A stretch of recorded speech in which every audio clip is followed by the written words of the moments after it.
Chairman Rubio, and thank you for your leadership in a very powerful statement and for convening this extremely important and timely hearing.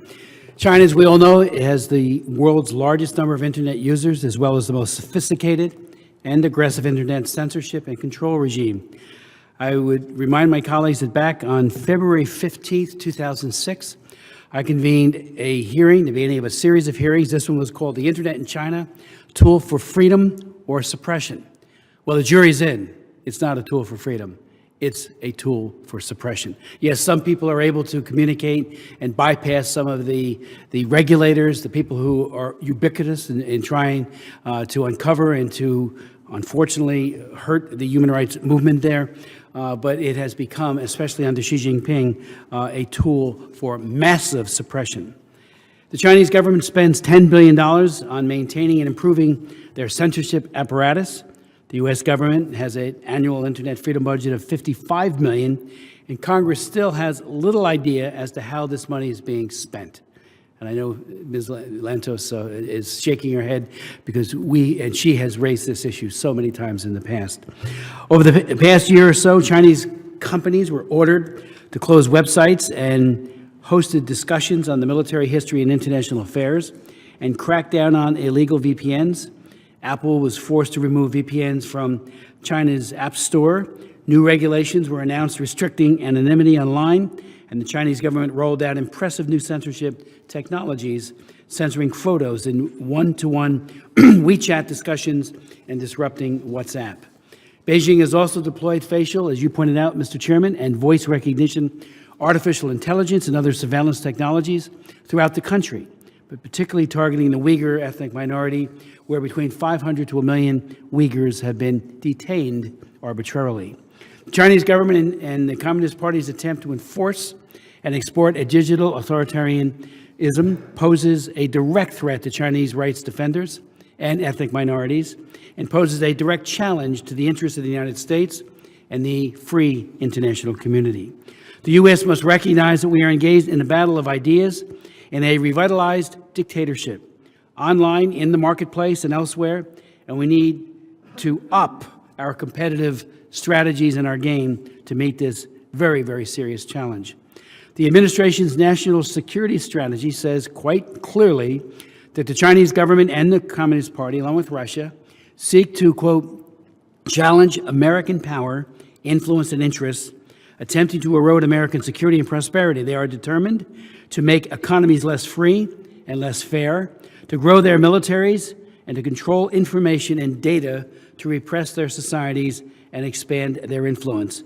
The Chinese government and Communist Party is using economic inducements and penalties, influence operations, and implied military threats to persuade other states to heed its political and security agenda. China gathers and exploits data on an unrivaled scale and spreads features of its authoritarian system, including corruption and the use of surveillance. Close quote. The Chinese government and the Communist Party wants to shape a world that is antithetical to U.S. values and interests and to export its economic, political, and censorship models globally. In response, the U.S. and like-minded allies must stand resolutely for freedom of religion, fair and freer trade, labor rights, an end to the coercive population control programs, freedom of navigation, the rule of law, and freedom of expression, including online. A coherent and engaged Internet freedom strategy must be a critical part of the U.S. diplomatic toolbox. This strategy should have at its core a commitment to protect fundamental freedoms, privacy, and promote the free flow of news and information. But it is not a matter of just having a strategy. It should be the right one. The Bush and Obama administrations pursued cyber diplomacy, yet Internet freedom has declined around the world. Privacy is increasingly under threat, and the free flow of information has become more endangered. The right strategy must start with some humility. Cyberspace is a place to spread democratic ideals and a place where criminals, extremists, corporations, traffickers, and governments exploit vulnerabilities with impunity. Online communication can convey our highest ideals and our worst fears. It can shine a light of repression and be the source of hatred, manipulation, fake news, coercion, and conflict. It can bring people together, or it can push us apart.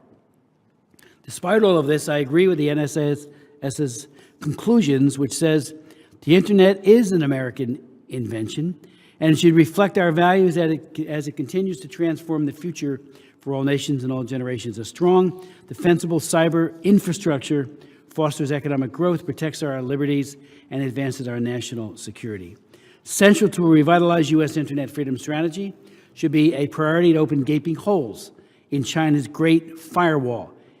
As we remember with Radio Free Europe years ago, it wasn't soundproof. Remember those ads when I was a kid growing up? Well, the Great Chinese Firewall can be penetrated, but it has to be a very focused and aggressive and smart strategy. I'm not confident that the policy of the Broadcasting Board of Governors or the State Department has met that test at all.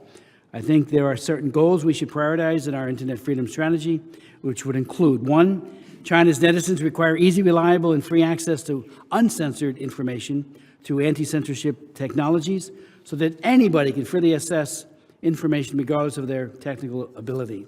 Reliable solutions should work all the time, regardless of intensified crackdowns or major events like party congresses or the June 4th anniversary of Tiananmen Square. Solutions should also present difficult choices for the Chinese authorities. If the authorities want to disrupt these solutions, then they must disrupt many online services, which they would normally be hesitant and unlikely to block. Access to solutions should also come at no cost for the Chinese netizens. The Chinese authorities often block access to payment providers, so even if Chinese can afford a circumvention solution, they cannot get past the censorship by their payment provider. Holistic anti-censorship solutions should be encouraged, including not just technical circumvention, but also distribution of those tools, getting around Google Play being blocked, and censorship in the Apple App Store, as well as helping others share anti-censorship tools, as well as content through messaging apps, social networks, and QR codes. These are just a few of the examples. I can say to my colleagues that, in the years past, I've introduced the Global Online Freedom Act. We're going to be reintroducing that shortly, updated and hopefully responsive. Unfortunately, it's been sent to several committees. While we've gotten it out of the Foreign Affairs Committee in the past, Ways and Means and Financial Services on the House side have been less reluctant because of the pressures coming from the industries that weren't for it. I would note parenthetically as well that Google used to be against it, and then about midstream a couple years ago came out in favor of it.